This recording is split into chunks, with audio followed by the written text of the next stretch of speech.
It's 5 o'clock in London, it's 6 p.m. in Warsaw, where I am this evening, midday in New York, midnight in Hong Kong, 2 a.m. in Sydney, 9 a.m. in San Francisco, and 9:30 at night in Mumbai. Greetings, good morning, good afternoon, and good evening, depending on where you are in the world today. My name is Patrick L. Young, the IPO-VID livestream, Series 31, Episode 3. We're back after our summer holidays for Episode 133 starts here. Well, what can I say about things that have been happening in the parish of exchanges? Lots going on during the course of our summer break. Free fish tends to suggest a product close to sell-by date, but the London Stock Exchange says Pisces is so good they can give it away. That doesn't seem to me to be anything but a half-baked solution. Over at the NSE, the National Stock Exchange of India, they appointed him as a director just last week. They now have a chairman, Srinivas Injeti. He is a really five-star all-round serious regulatory figure. What's the message we're getting out of that? All eyes are fixed on the prize, the one that we've been waiting for a generation, ladies and gentlemen, the IPO of the National Stock Exchange of India. Watch this space. Over in Zagreb in Croatia, FINA, that's not the Belgian petrol company. FINA is a government-owned agency which holds various things, including the CSD, the settlement depository of the Croatian stock market. They are advancing their takeover bid for the Zagreb Stock Exchange itself, which is listed on its own exchange, with a regulatory green light coming through from the Croatian regulators, shockingly enough. So one arm of the government says another arm of the government can buy the Zagreb Stock Exchange. Interesting times. Look forward to a very exciting Central Eastern, Southeastern European unified silo coming soon. Our guest today, ladies and gentlemen, is Dan Mitchell. The topic from Washington DC to Argentina. Dan Mitchell is an economist. He's chairman of the Center for Freedom and Prosperity. We're on board with those goals.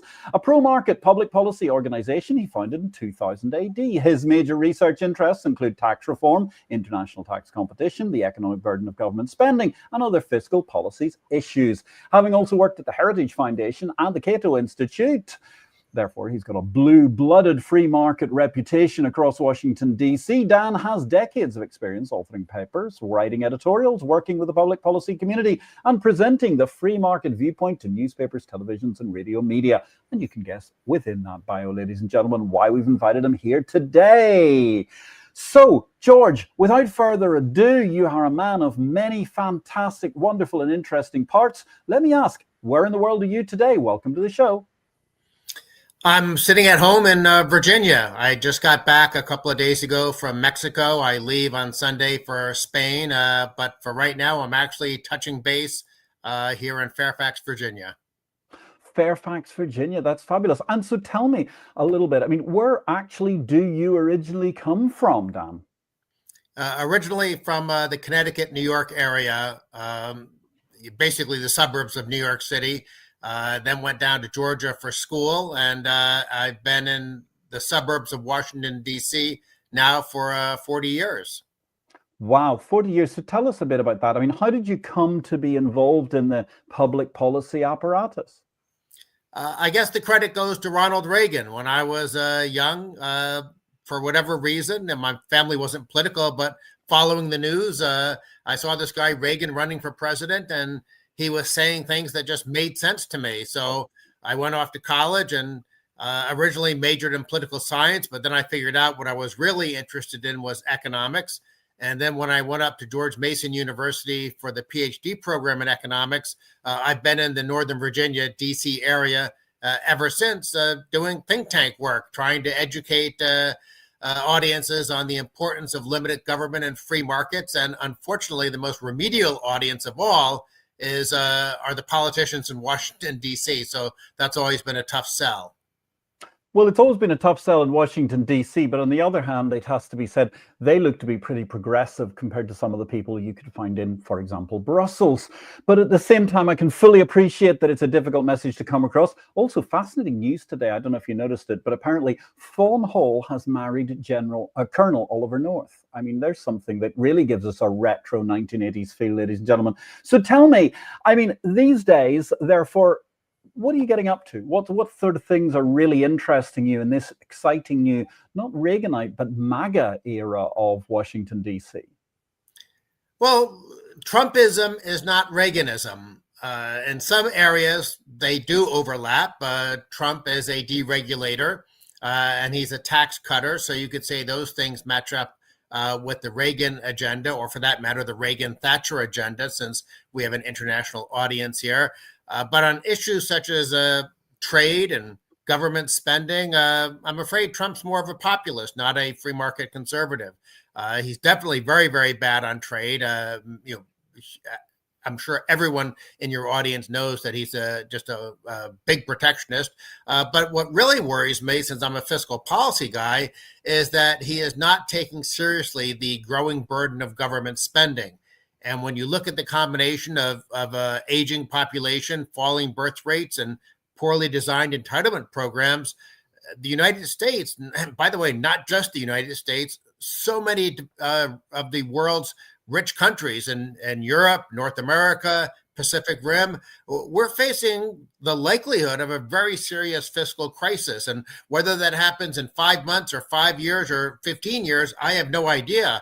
But if we don't change direction, it's going to be an economic nightmare.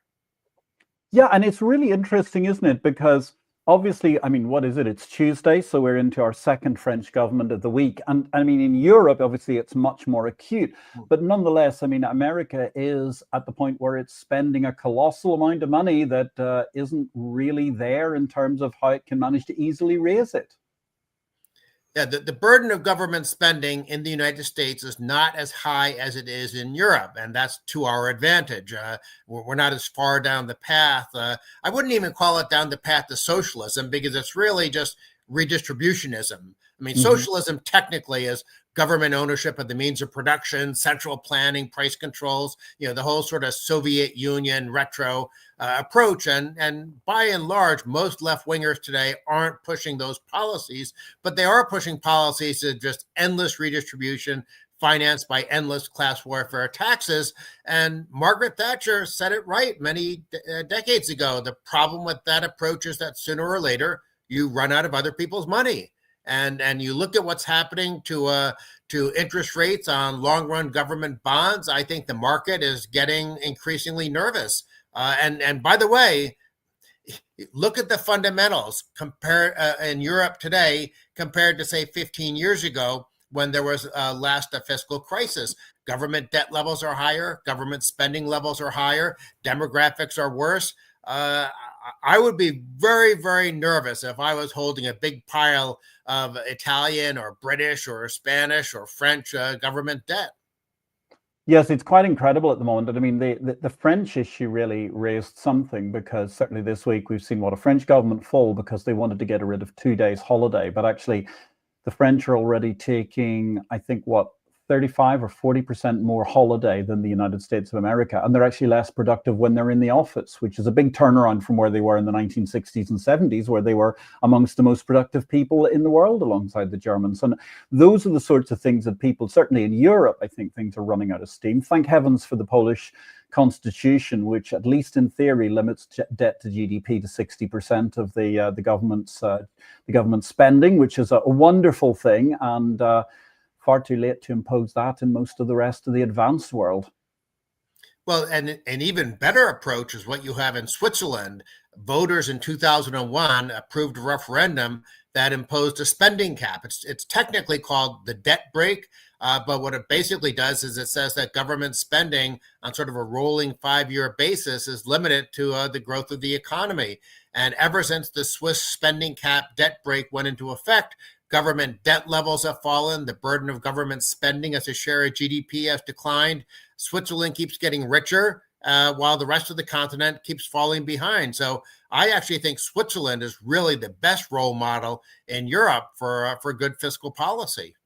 I think that's a very good point and well made. And certainly you look at Europe, where essentially, what is it? I mean, over the course of the last 15 years, you've seen the US economy growing by something like 89%, and the European economy overall has managed to grow by something like 9%.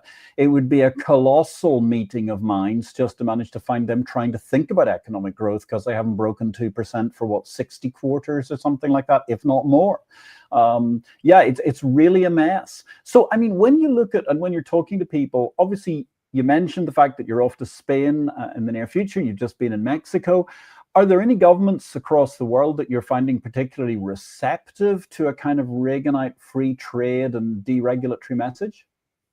Far and away, the most exciting news in the world today in terms of economic policy, or should I say the good news, because that's very rare, and that's in Argentina.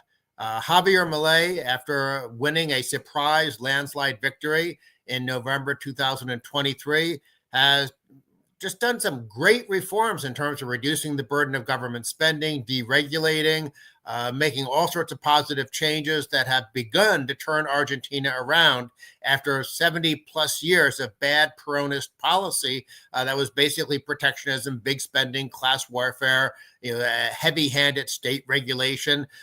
So there's 70 to 80 years of mistakes that Javier Milei is now trying to undo in Argentina. He's off to a great start, but there's still a lot to be done.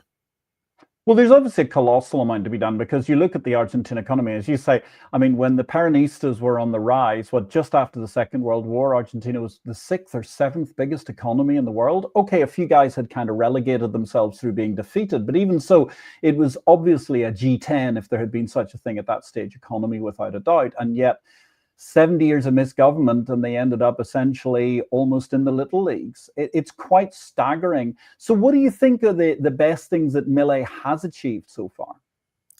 What I'm very impressed with is that when he got into office, government spending was eating up 38% of the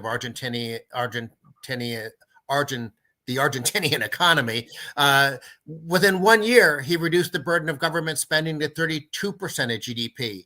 The largest single peacetime fiscal consolidation in world history, and it was 100% on the spending side of the ledger, because, of course, the reason countries get in trouble is not because they don't tax enough, it's because they spend too much. So Javier Milei has done a great job in just 1 year in terms of controlling government spending.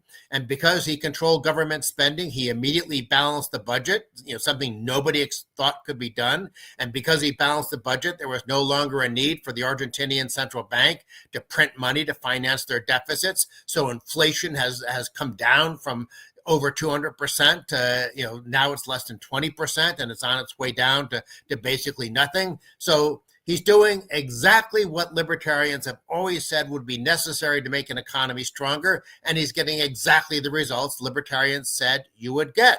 Now, I don't want to say Argentina is out of the woods, because not only was there 70 plus years of bad government policy, but the Congress, the legislature down in Argentina is still controlled by the Peronists. And so if Milei is going to have a chance to do other things that are necessary to achieve his goal of making Argentina the world's freest economy, they really need to have some good results in the October 26th midterm elections. And unfortunately, just this past weekend in the province of Buenos Aires, the Peronists did better than expected. So, I don't think Argentina is out of the woods. The question is, do the people understand the danger, the damage, the mess that the Peronists made, and are they willing to give Javier Milei, in effect, a green light to do further reforms that are needed to restore that economy? Well, it's interesting, and you mentioned this Buenos Aires thing. Obviously, there's been a few scandals ticking along in the background and so on, but also, I mean, Buenos Aires is a Peronista stronghold. So, I mean, in some ways, when I looked at it, actually, I was surprised, because the headlines told me how badly he'd done, but he actually got 37% of the vote. And I would have thought 3, 4, 5 years ago, nobody in their right mind would have ever believed that any sort of libertarian could manage to get 37% of the vote in Buenos Aires. So there does seem to be some change happening. But as you say, there are a lot of vested interests in and around the capital in particular who want Milei to fail. Oh, there's no question that the Peronists would, and they're sometimes now called, the Kirchner crowd, but the left, more broadly speaking, they understand that Javier Milei is a threat to their way of life, because the political establishment in Argentina was based on buying votes with other people's money. It was based on all sorts of special interest rules and regulations and trade barriers and a terribly complicated and punitive tax system, a bloated welfare state. And Milei is coming in and saying, look, That policy bankrupted us. That policy over several decades took us from one of the world's richest economies to being a at best, middle income economy, but sort of heading dangerously in the direction of being another Venezuela. But you have to ask the question: if you have a country where 70% of the people have been accustomed to government dependency, either welfare benefits, pension payments, disability payments, being a no-show employee in the government workforce, if Milei comes in and says, no, that can't work anymore, do you, as someone who's been a recipient of government largesse, do you understand that, well, I better vote for Milei because otherwise our economy will totally collapse? And the analogy I sometimes use is that if you're a flea or a tick and the dog that you're on dies, that's not good for you. So even the people who are mooching off the government should realize we have to back away from the trough. We have to let the private sector recover. We have to sort of remove the heavy burden, this giant wet blanket of statism off the Argentinian economy in order to get things going again. And then, of course, if you're a moocher, you can say, okay, now that the economy's going again, give me a slice. But at least you understand, if you vote for Milei, that you have to have some people in the private sector producing wealth before it can be redistributed. Yes, and I think that's a very, very key point, because certainly the process of 70 years of the Peronista movement has been to gradually break down huge amounts of incentive for people at top and bottom to actually go out there and try and risk their money, because it simply became unworkable dealing with the plethora of officialdom and all of the other bureaucracy. And ultimately, the horrific thing, I mean, the last time I was in Buenos Aires was watching the influx of people, the reverse commuters who were all coming into the city on the sort of 4 and 5 o'clock trains when most people were trying to get out of town, and they were coming in to forage for cardboard or anything else that they could find that they could manage to sell as scrap. I mean, kind of useful for the circular economy, but a damning indictment of an actual functional marketplace. I've been down to Argentina several times, twice earlier this year. I'll be down there again in November for the 1841 Foundation's annual conference. You can detect sort of a bit of a new energy, a new sort of vibrancy to the Argentinian economy. But again, I tell my libertarian friends in the US and elsewhere in the world, he's made a good start, but you don't undo 80 years of bad policy in just 18 months, especially with the Peronist legislature. So those October 26th elections really are key in terms of whether Argentina is going to truly have an economic renaissance and go back to being one of the world's richest countries, which by every possible metric in terms of natural resources, human capital, Argentina should be one of the richest countries in the world. But Milei needs to have the political support to make the additional reforms that are needed to clear out the deadwood of bad government policy that's just accumulated. It's like, I guess, to mix my metaphors, it's like, 70 plus years of barnacles building up on a ship.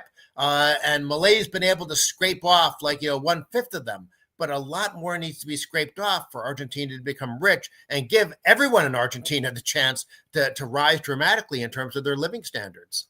Yeah, well, I mean, it's that whole mentality gap, and also how long the kind of the overall apparatus of government takes to catch up. I mean, we saw that in the UK, where Mrs. Thatcher, I mean, her reforms were still effectively pushing the UK economy along 15, 20 years later when Tony Blair came back into government, and the Labour Party managed to start screwing everything up again and re-regulating the things that she had elegantly deregulated. So it's quite incredible to see the impact Milei has had so quickly.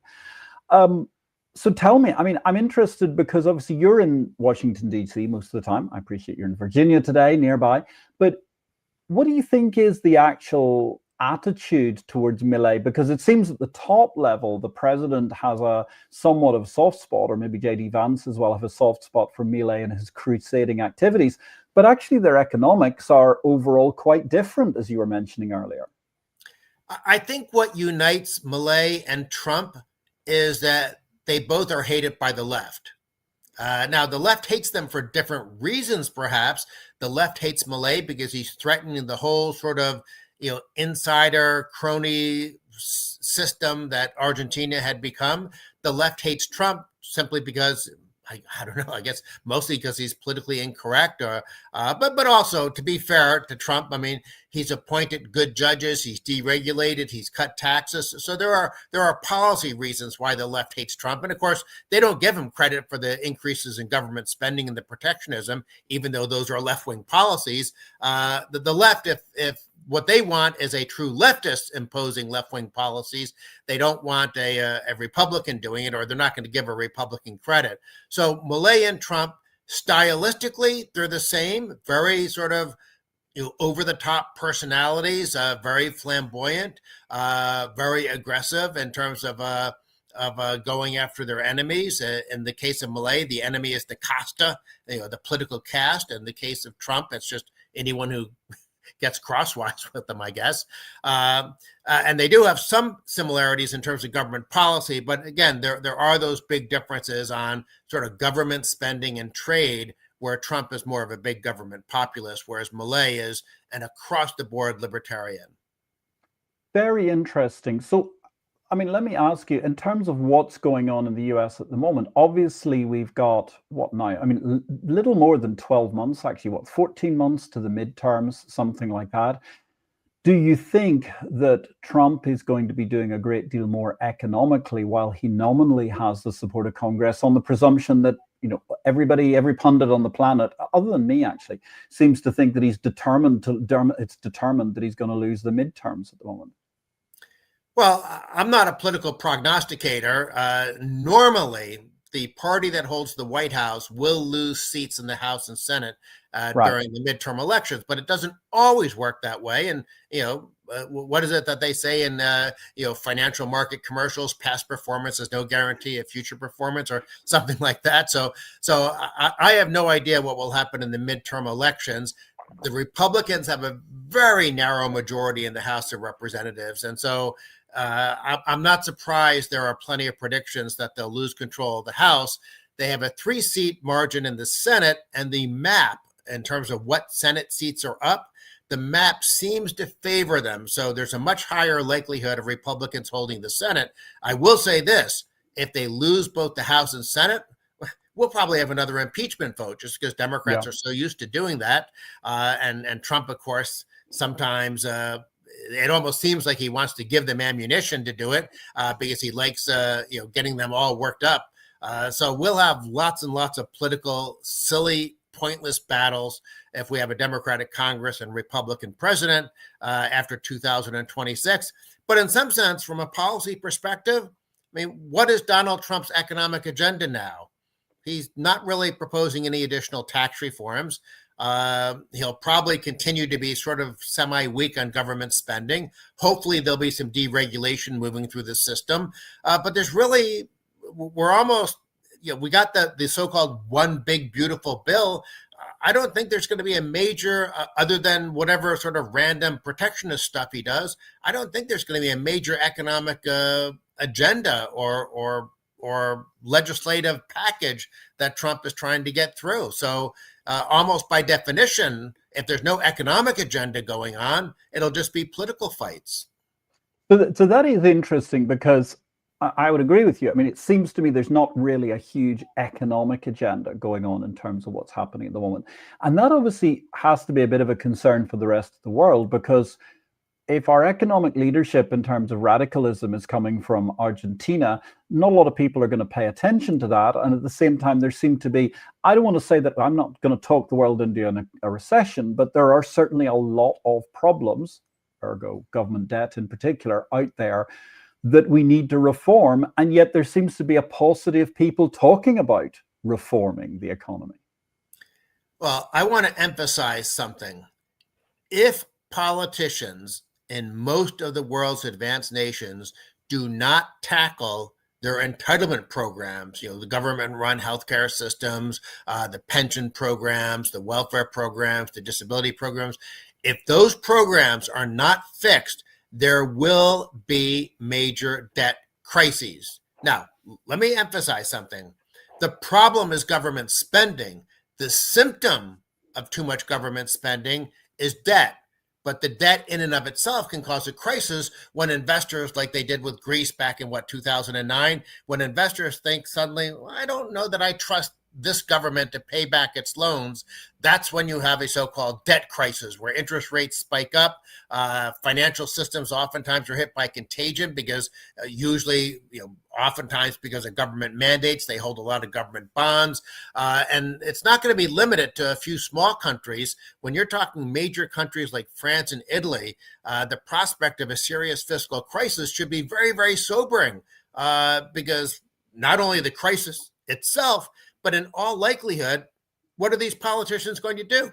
They're going to say, let's raise taxes even further. Let's impose wealth taxes. Heck, they're pushing for a global wealth tax. So there are all sorts of really bad policy ideas out there. And the first instinct of politicians when the crisis happens, they're going to look up at the shelf of potential tax increases. Let's take these higher income tax rates. Let's take these value-added tax increases. Oh, and here's our wealth tax, which of course is what they've always wanted, is a big giant wealth tax. Ideally, through the OECD or something like that, or the IMF, they would want that harmonized throughout the entire world. And this is one of the reasons why I think Milei and what he's doing in Argentina, you're right, a lot of people don't pay much attention, but Milei is actually showing there is a real solution. It's spending restraint, because of course, higher taxes, that never works. Because what happens? The economy gets weaker. Politicians react to the thought of more money by increasing spending even further. And you simply wind up in this terrible cycle of more taxes, more spending, more debt, more taxes, more spending, more debt. And so I desperately want Javier Milei to have a good election, midterm election, October 26th, because if he can get through further reforms, he can show the entire world that there is a solution to the problem of too much government. And by the way, Patrick, I get asked all the time. I spoke earlier this year in China, in Hungary, and Estonia, just a couple of days ago in Mexico.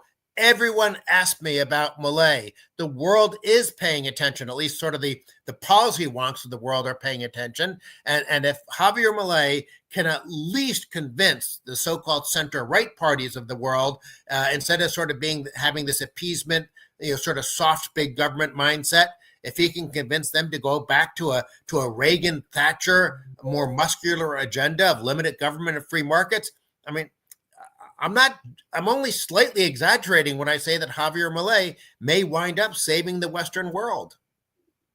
That's a fascinating concept, that Argentina could come in and save the Western world. Let's face it, during World War II, there's a big argument for saying that in many ways they helped save the Western world then by being able to export a lot of beef and other great produce that managed to keep feeding people. So when we're looking at this, you mentioned how you're going around the world, you're meeting all sorts of interesting people. You mentioned Estonia, which is a very, very interesting experiment in economics and a very micro scale ongoing. How do you think there's a catalyst? Do you think that a debt crisis is the thing that may suddenly actually start to get people pushing back? And I mean, given the fact that I'm sitting here in Europe, and frankly, it scares the living daylights out of me to see the UK gilt market at its highest yield in 27, 28 years after entrenched appalling governments from nominally all sides of the political sphere. It's not really a political issue. And equally, as you say, I mean, France, Germany, both got huge debt problems. Italy's got a huge debt problem, but remarkably, the most stable prime minister in Europe, which I think has got to be the scariest thing to think about, given their post-war history. Do you think it's going to be that we have to have the catalyst of a crisis, even if it's a limited crisis in one or two countries? Unfortunately, I think politicians, their first instinct is to first pretend a problem doesn't exist.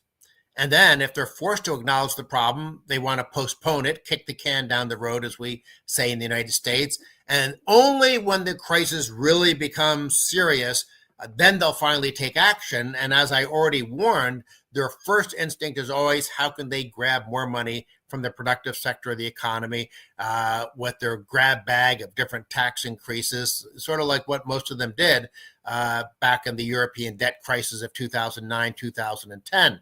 Now, hopefully they learn something from those mistakes, and hopefully they're learning something from Javier Milei's great success. But when you look at the political control, who are the governments in places like France? There are no Javier Mileis in the French government. Keir Starmer in the United Kingdom. I mean, this guy is basically just a boring version of Jeremy Corbyn, I sometimes think. So I'm not confident when the crisis hits that many governments will do the right thing. Now, of course, the real solution is not to get in trouble in the first place. And that's why you look at a country like Estonia with its free market reforms after the collapse of the Soviet Empire. Their debt levels are low. So when France and Italy and the UK blow up, Estonia will be in pretty good shape. And of course, we already talked about Switzerland being in very, very strong shape. So, when you look at Europe, it's not just one blob. It's all sorts of different countries, and those countries are teaching us that if you control government spending and have a free market economy, you'll have good economic results, low levels of debt, and you won't have a crisis. But unfortunately, in Europe's big economies, it seems that, boy, the political situation is, I'll just leave it at this. It doesn't leave me reasons for optimism. Ladies and gentlemen, we're with Dan Mitchell today. Fabulous discussion. We're talking about macroeconomics. We've been looking at Argentina. We're looking all the way around the world from the Washington DC Beltway out. I'm going to give Dan a rest for a couple of moments. Send us your questions, please, ladies and gentlemen, for this episode 183 from Washington DC to Argentina, because it is a fabulous discussion. We'll be delighted to hear from you. Thank you very, very much. Let me also say Vanuma Balaji for saying hello to us. I'm glad that you are with us today, and thanks very much for joining this show. Let's take a quick break and look at a couple of things that we have been looking at different times on our agenda. And first of all, let's have a little short video about something that affects us all: money. Meanwhile, in Big World, in case you missed it, Florida enacted over 120 new laws July. The first most interesting from the Sunshine State was, from a market's point of view at least, CSHB 999, which recognizes gold and silver as proper legal tender. Well, it's better than Bitcoin. For more in Big World, like or follow. And with that, ladies and gentlemen, through the summer, Exchange Invest has, of course, been carrying on. Please do subscribe if you're interested in the world of market structure and all the related gubbins that go with that. Our book of the week, well, we'll be catching up over the course of the next few weeks. From the end of July, we had Lords of Finance, Leah Quad Ahmed's fantastic discussion of the Great Depression and the bankers who broke the world. Very interesting discussion of the relationships between all of them. Then the following week in mid-August, August 9th, we had Plumbers and Visionaries, Security Settlement and Europe's Financial Market by the great Peter Norman, who sadly is refusing to come on this show because he's claiming he's retired, but I still think he would have a great deal to add to the discussion. So don't forget to pick up a copy of those books anytime you get a chance, and let's roll back to the discussion with Dan Mitchell. If you've got any questions, ladies and gentlemen, we're delighted to hear from you. So, I mean, Dan, yeah, there's guarded optimism that Milei is going in the right direction. But I think one thing that does concern me is, you mentioned that all these conferences are going on. They're bringing you around as a speaker, amongst others. You're extolling the free market, free trade. I make a perfect admission. I'm a liveryman of the Worshipful Company of World Traders in the City of London. But it has to be said, I mean, under Starmer, nothing looks particularly good in that country.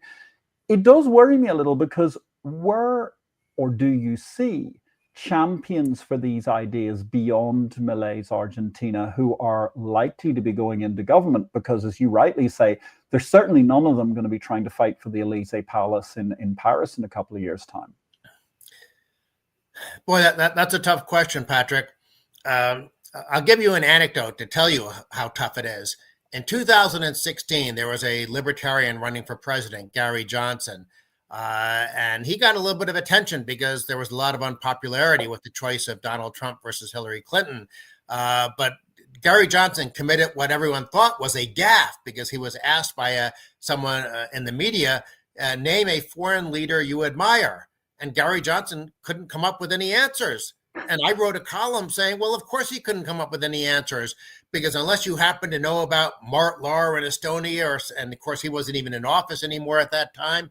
I mean, back in 2016, there were not any, at least from a libertarian, classical liberal perspective, there were no admirable foreign leaders. And now there is one of them, Javier Milei.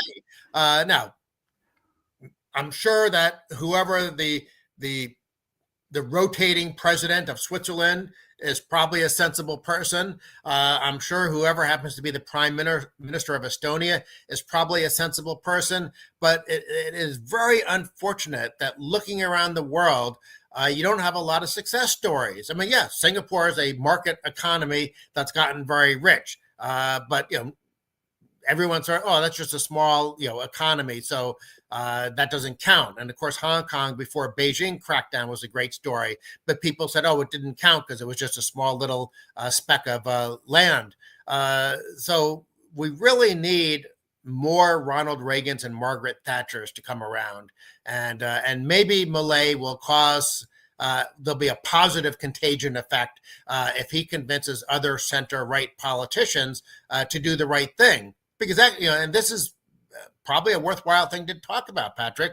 I suspect that among Christian Democrats in Germany, among the Tories in the United Kingdom, and you go around the world and look at center-right parties, I bet a lot of them privately sort of know, boy, it'd be good for our country. We'd be better off. It would be the right thing to do to shrink government and lower taxes. Oh, but I'm afraid to do it because maybe voters will kick me out because special interest groups are so strong.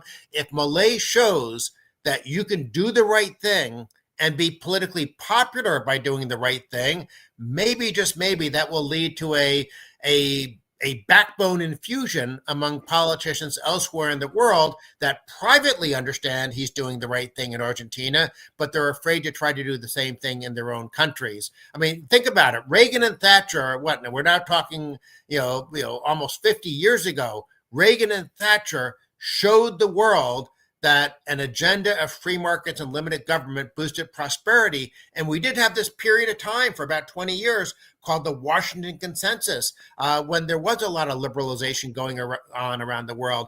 Other countries were copying Thatcher and Reagan by slashing tax rates and doing other pro-market reforms. So I'm just keeping my fingers crossed.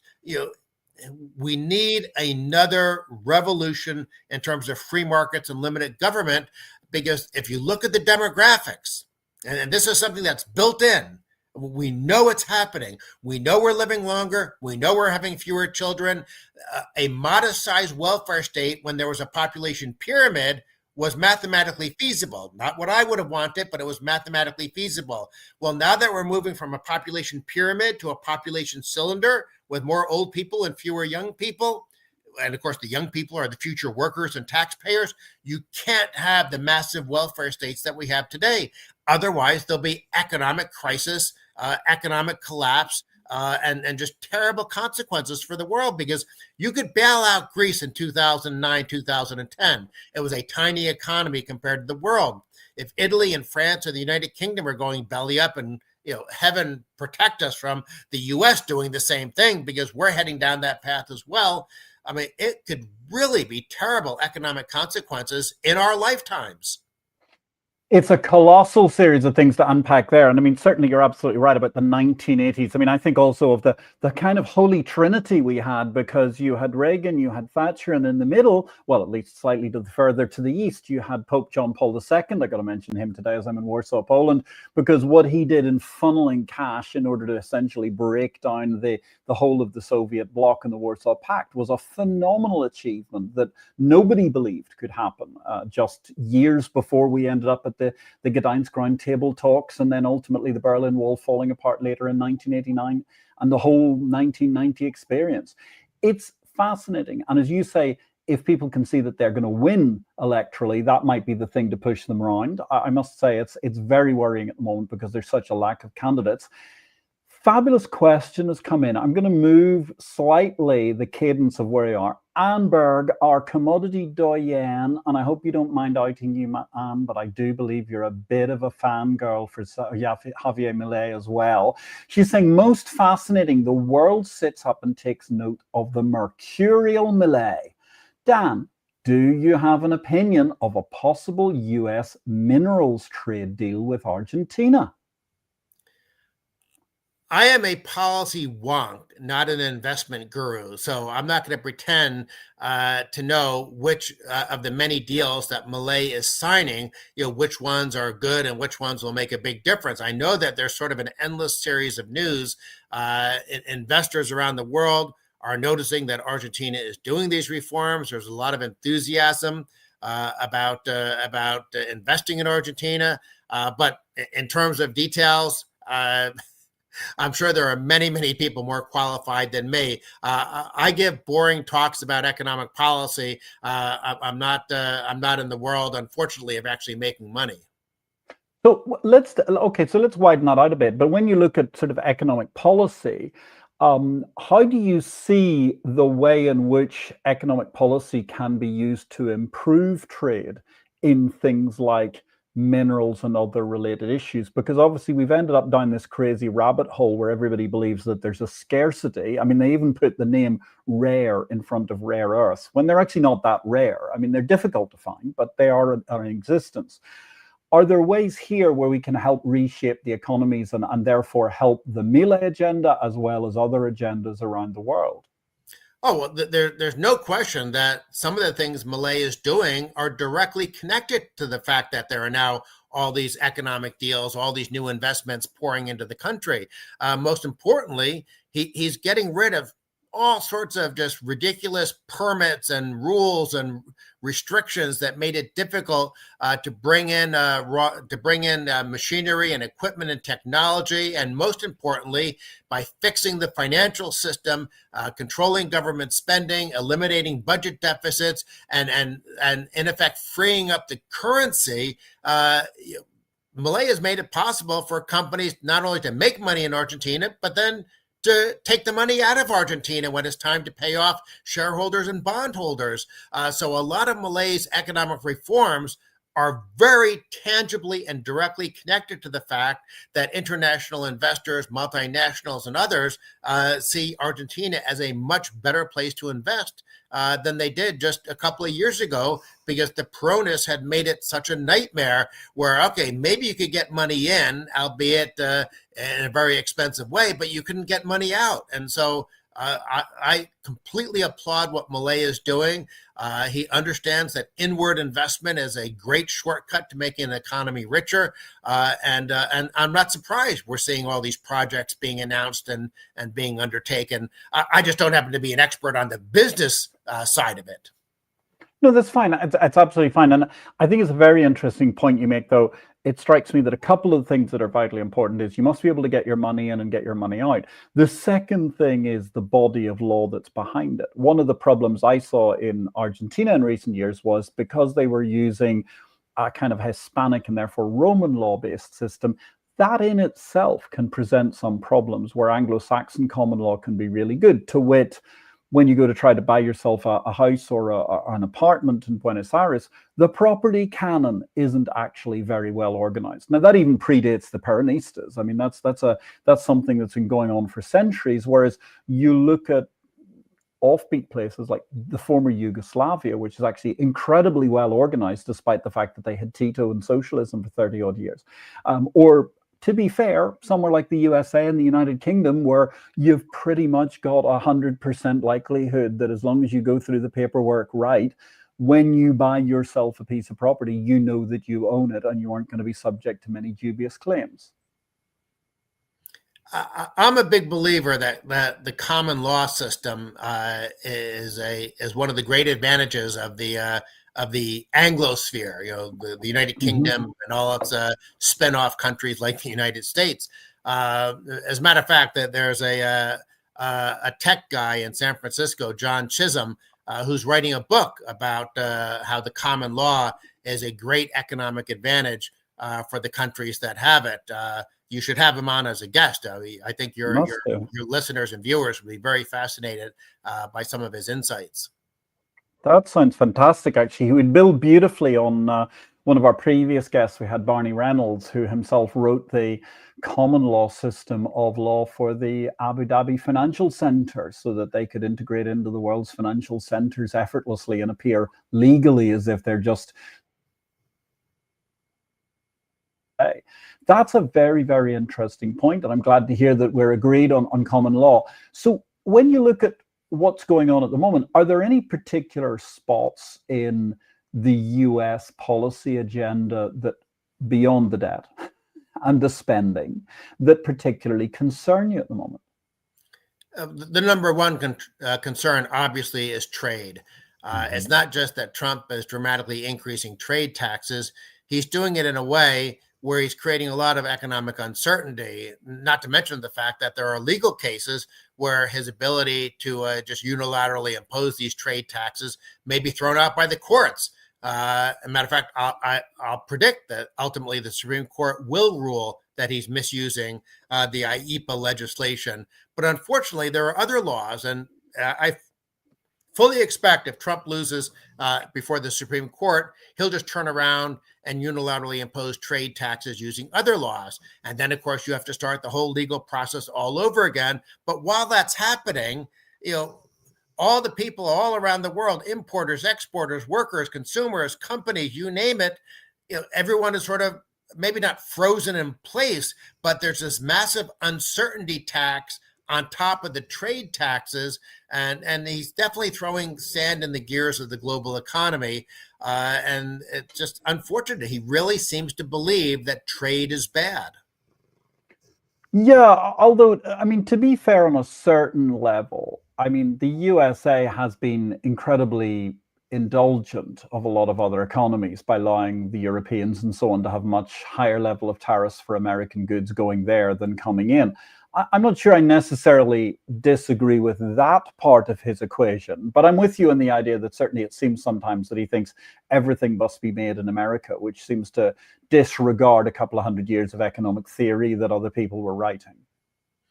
Well, if you look at his so-called Liberation Day tariffs, the original excuse we got was, oh, these are going to be reciprocal tariffs. And then it turns out that the U.S. is imposing much higher trade taxes in other countries than they ever imposed on the U.S. I mean, one of his highest protectionist trade taxes was 39% on Switzerland. And Switzerland basically has what, 0.5% average tariff on U.S. On imports from the United States. So Trump doesn't understand trade. It's really that simple. I'm glad that he hasn't decided to impose trade barriers between American states, because if his thinking is really bad on cross-international border trade, well, logically, he should also be against cross-national, intra-national border trade. So maybe I shouldn't even say that out loud, just in case he accidentally hears our discussion. But it is interesting. I mean, you're absolutely right, because certainly there are a lot of things in New York and his original tri-state area, let alone Florida, where he tends to be living, or at least I would presume will be living once he leaves Washington DC once again, that have remarkable economic imbalances with the rest of the USA. That's a fascinating point. It was really interesting what you were talking about earlier as well, and lengthy answer, and you unpacked beautifully between population pyramids and, as you call them, population cylinders, because certainly there are countries with great population pyramids, but somehow or other I can't quite see that the Democratic Republic of the Congo is going to come to the rescue of the global economy anytime in the near future. Bless them, and great work that they're doing to try and advance their own economy, but it's simply not going to be sufficient to manage to move forward. And I suppose that leads us to the interesting point about somewhere like China. I mean, it is a fascinating point in, ignore the politics if you can, but the economics of China look fascinating to me right at the moment. Their population is aging. They have got an incredible advantage in certain areas of production. They've got an amazing workforce still, at least for the time being, even though it may shrink in the near future. But nonetheless, they're suffering again from a kind of political malaise at the top, because they've got a political leader who, unlike Deng Xiaoping, doesn't really believe in trade. Well, actually, I think President Xi believes in trade, but he doesn't believe in free markets. And, right. And China has been backsliding toward more statism. And I think it's hurting them. Their industrial policy, they're sort of, it's watered down central planning compared to the terrible Mao era, but it's still central planning. Their financial system is very cronyist based, where you have to be friends of the Central Party Committee to get credit allocations and things like that. I'm worried about China because the demographic decline is definitely there, but China has the capacity to be a very rich, productive country, but the political leaders have to be willing to let go of the economy.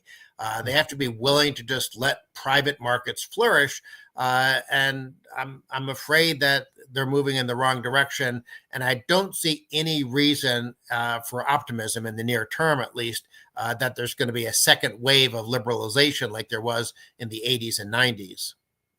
No, that's an interesting point. Although I would probably split hairs a little bit with you, because I think a lot of people have been very down on Hong Kong of late. And I appreciate the Hong Kong of today is not the Hong Kong of 25, 30 years ago.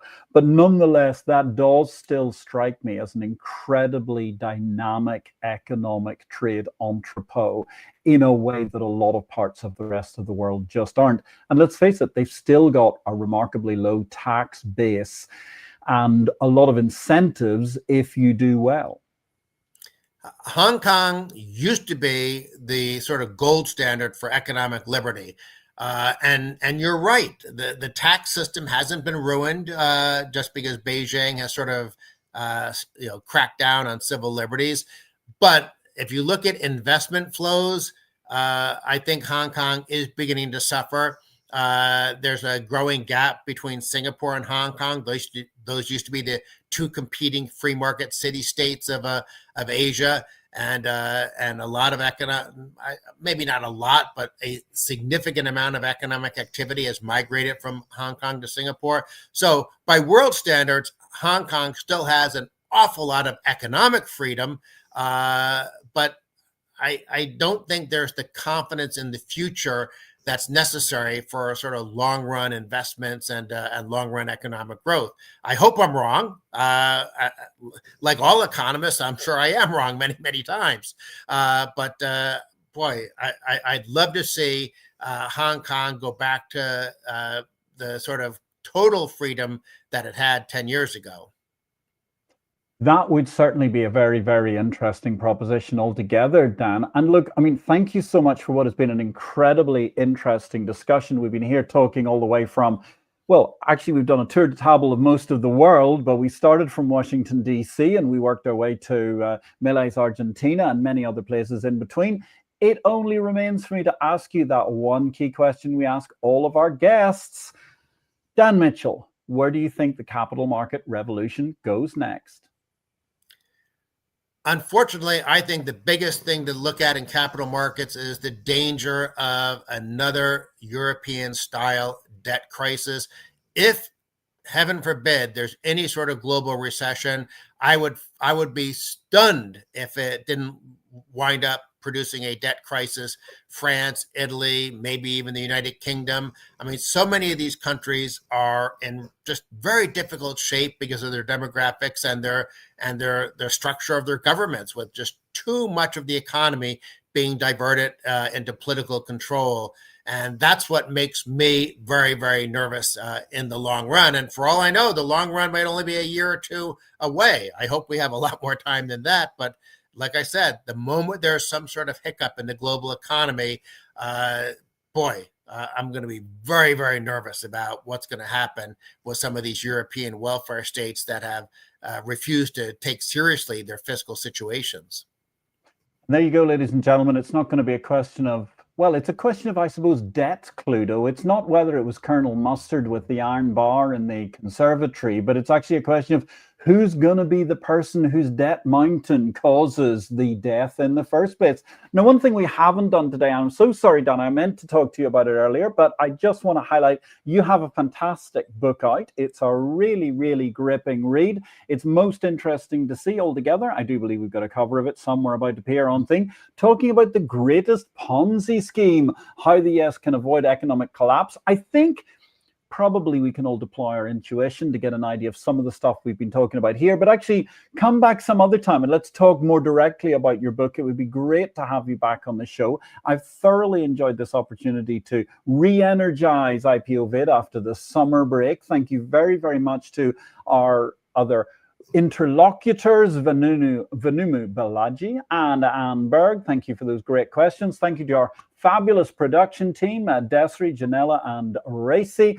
This has been IPO-VID 183. We are all together, united, I think, waiting for, when's that date? October the 26th, right? The midterms in Argentina, going to be a very, very important day for life, liberty, and the pursuit of economic happiness throughout the world, ladies and gentlemen.